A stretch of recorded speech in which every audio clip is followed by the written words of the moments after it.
एक साहूकार था। उसके 7 बेटे और 7 बहुएं थी। उसकी एक बेटी भी थी। साहूकार के घर एक ब्राह्मण रोज भिक्षा मांगने आता।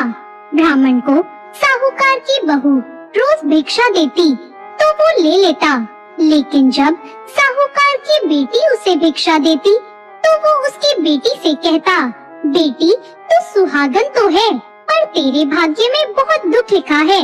ये बात सुनकर साहूकार की बेटी बहुत चिंतित रहने लगी। चिंता से उसका शरीर कमजोर होने लगा।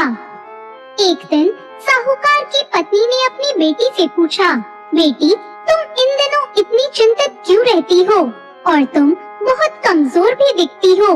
तब उसने बताया कि माँ, जो ब्राह्मण रोज भिक्षा मांगने आता है वो कहता है कि बेटी तू सुहागन तो है, लेकिन तेरे नसीब में दुख लिखा है। यह बात सुनकर जब उसने अपनी माँ को ये बताया तो माँ ने कहा, कल मैं भी सुनूंगी कि वो तुम्हें क्या कहता है। अगले दिन जब वो ब्राह्मण भिक्षा लेने आया तो उसकी माँ छुपकर बैठ गई।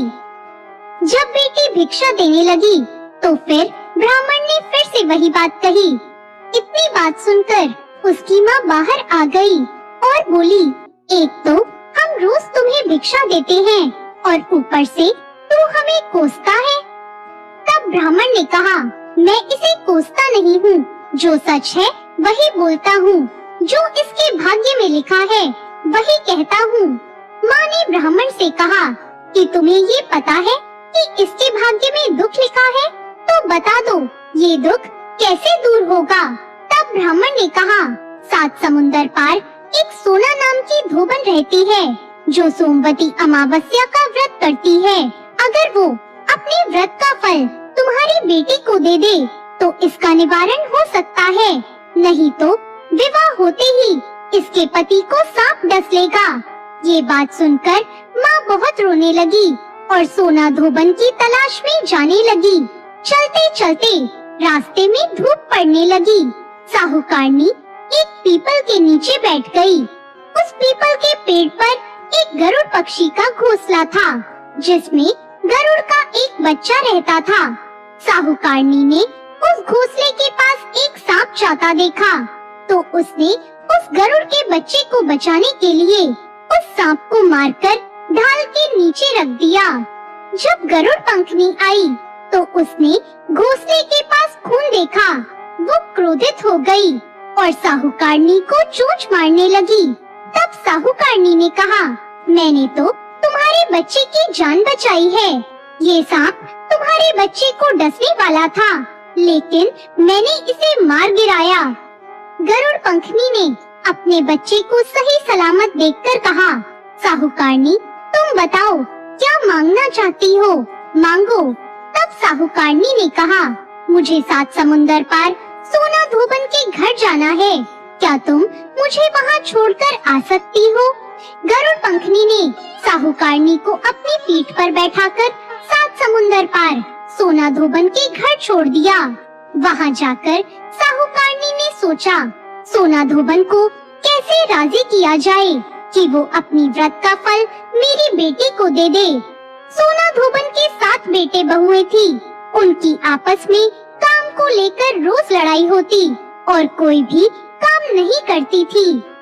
रात को जब सब सो जाते तो साहूकारनी सोना धोबन के घर जाती और घर का सारा काम करती। गायों को नहलाती, घर की सफाई करती, रसोई का काम करती, चौका बर्तन करती, आटा भी पीसती, कपड़े धोती, पानी भरती और दिन होने से पहले वहाँ से चली जाती। बहुएं सोचती ये सब काम कौन कर रहा है, लेकिन कभी एक दूसरे से उन्होंने कुछ नहीं पूछा। एक दिन धोबन ने कहा कि तुम आजकल काम को लेकर लड़ती नहीं हो और ठीक से काम भी कर रही हो। बहुओं ने कहा, सासू जी काम तो हमें करना ही पड़ता है, चाहे हम लड़कर करें या राजी होकर करें, इसलिए लड़ाई का क्या फायदा। आजकल हम खुश होकर ही सारा काम कर लेते हैं। सोना धोबन ने सोचा कि आज देखा जाए कि कौन सी बहू काम करती है। ये देखने के लिए वो रात को सोई नहीं। उसने देखा रात को एक एक औरत आई और पूरे घर का काम करके जाने लगी। सोना धोबन ने कहा, तुम कौन हो और तुम्हें ऐसी क्या जरूरत है जो तुम इतना सारा काम हमारे यहाँ कर रही हो? साहूकारनी ने कहा, जरूरत है तभी तो मैं इतना काम कर रही हूँ। सोना धोबन ने पूछा, तुम्हें क्या चाहिए? साहूकारनी ने कहा, पहले मुझे वचन दो कि जो मैं कहूँगी वो मानोगी, तभी मैं बताऊंगी। सोना धोबन ने वचन देकर कहा, अब बताओ क्या चाहिए? साहूकारनी ने कहा, मेरी बेटी के भाग्य में दुख लिखा है, इसलिए आप उसे सुहाग दे दो और अपनी सोमवती अमावस्या का फल उसे दे दो। सोना धोबन मान गई और अपने बेटे बहुओं से बोली, मैं तो साहूकारनी के साथ जा रही हूँ। यदि पीछे से तुम्हारे पिताजी खत्म हो जाएं, तो तेल घी के कूप में डालकर छोड़ देना। फिर दोनों साहूकारनी के घर चली गई। साहूकारनी की बेटी का ब्याह होने लगा। दूल्हा फेरों में बैठा। सोना धोबन दूल्हे के घुटने के पास कच्चा करवा रखकर उसमें दूध डालकर और तात का तार लेकर बैठ गई। थोड़ी देर बाद सांप दूल्हे को डसने आया।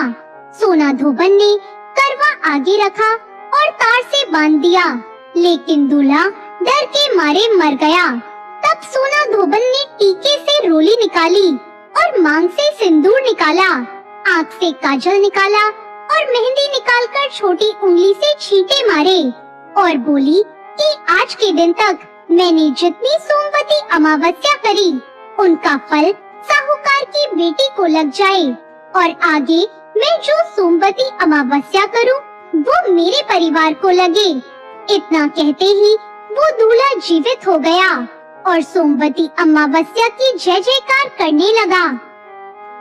जब सोना धोबन वापस जाने लगी, तब साहूकारनी बोली, तुमने मेरे जवाई को नया जीवन दान दिया है, इसलिए कुछ भी मांग सकती हो। वो बोली, मुझे कुछ नहीं चाहिए, सिर्फ एक हांडी दे दो। सोना धोबन हांडी लेकर घर चली जाती है। रास्ते में सोमवती अमावस्या आती है, तो वो हांडी की 108 परिक्रमा लगाकर उस हांडी को पीपल के पेड़ के नीचे गाड़कर अपने घर आ जाती है। घर आकर देखती है तो उसका पति मरा हुआ था और तेल और घी के रूप में पड़ा था। तब वो टीके में से रोली निकालती है, मांग से सिंदूर निकालती है, आँखों से काजल निकालती है और नाखून से मेहंदी निकालकर अपनी चुटकी उंगली से छींटे देती है और कहती है, मैंने जो रास्ते में सोमवती अमावस्या की है, उसका फल मेरे पति को लगे। इतना कहते ही उसका पति उठकर बैठ जाता है। उसके बाद उसके घर एक ब्राह्मण आता है और कहता है, सोमवती अमावस्या को मुझे दक्षिणा दीजिए। धोबन कहती है, सोमवती अमावस्या रास्ते में आई थी, इसलिए मैंने कुछ नहीं किया। जो भी किया वो सब पीपल के नीचे गाड़ दिया है। ज्योतिषी ब्राह्मण वहाँ जाकर खोद कर देखता है तो उसे 108 सोने के सिक्के मिलते हैं। ज्योतिषी ब्राह्मण सब घर ले आता है और कहता है, इतना कुछ किया है और बोल रही थी कुछ भी नहीं किया। सोना धोबन बोली, जो तुम्हारे भाग्य में था वही हुआ, इसलिए इन सभी सोने के सिक्कों को तुम ही ले जाओ। ब्राह्मण बोला, इसमें तो मेरा चौथा हिस्सा ही होता है, बाकी आपका जो मन हो वो दे देना। और उसने सारी नगरी में जाते जाते बोल दिया कि सब कोई सोमवती अमावस्या का व्रत कीजिए। हे सोमवती अमावस्या, जैसा साहूकार की बेटी को सुहाग दिया वैसा सबको देना। सोमवती अमावस्या की कहानी कहने वाले, सुनने वाले और हुंकार भरने वाले सभी पर सोमवती अमावस्या की कृपा बनी रहे। तो ये थी आज की व्रत कथा। आपको ये कथा कैसी लगी कमेंट करके जरूर बताएं।